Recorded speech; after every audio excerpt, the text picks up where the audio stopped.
declaring the intention to achieve the federation that year, 1963. All the subsequent calamities that befell this part of Africa would never have happened if we had achieved that goal that time. The calamities I'm talking about were the seizing of power by IDI Amin in Uganda, the massacres in Burundi in 1972, the genocide in Rwanda, the collapse of the state authority in Somalia, the prolonged civil war in Sudan, or even the Renamo war in Mozambique, etc.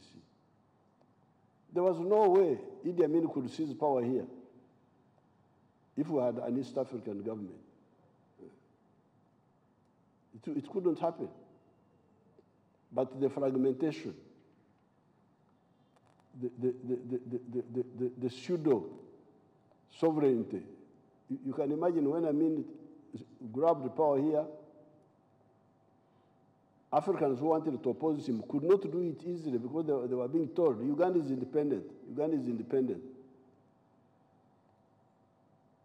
And even when Amin was killing us, when we would try to get support from other people, we would be told, no, it is Amin's right to kill you because you are his subjects.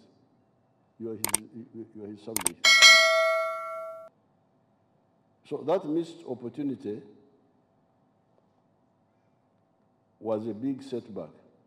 A united East African state with one army would never have allowed these tragedies to happen. Indeed, it is the East African cooperation that eventually enables us to solve these problems. However, coordinating multiple sovereign units is less efficient and less prompt in terms of action compared to a united East Africa. The third historic mission is to simply recognize the brotherhood and linkages among the African people and use them to achieve historic missions, number one, prosperity, as well as number two, strategic security. It is our internal weaknesses that have since that time given the impression that Africa is weak.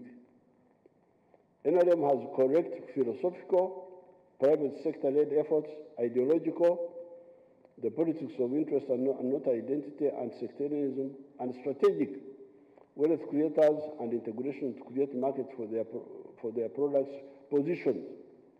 That is why the economy is growing in spite of the betrayal by the parasites. With the crushing of the corruption, Uganda, given our overall correct positions, is unstoppable. Everything else is in place. What is the problem now is just corruption.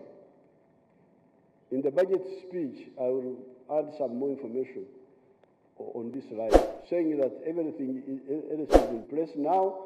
It is only corruption and a few other mistakes that can sabotage what we are doing.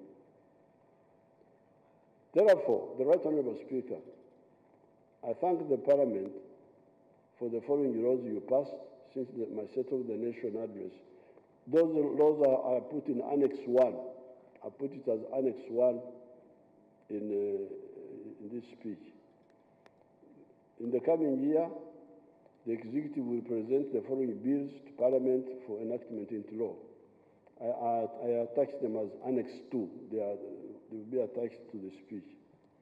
Finally, I want to salute the Speaker, the Deputy Speaker, and the NRM MPs. In the past, there was a risky and shallow tendency by some actors that would try to use Parliament to undermine the Ugandan revolution, which is part of the African revolution. This, of course, was a miscalculation that was provocative, but we managed to handle it peacefully. Right Honourable Speaker and your team, I congratulate you for working harmoniously with the Executive.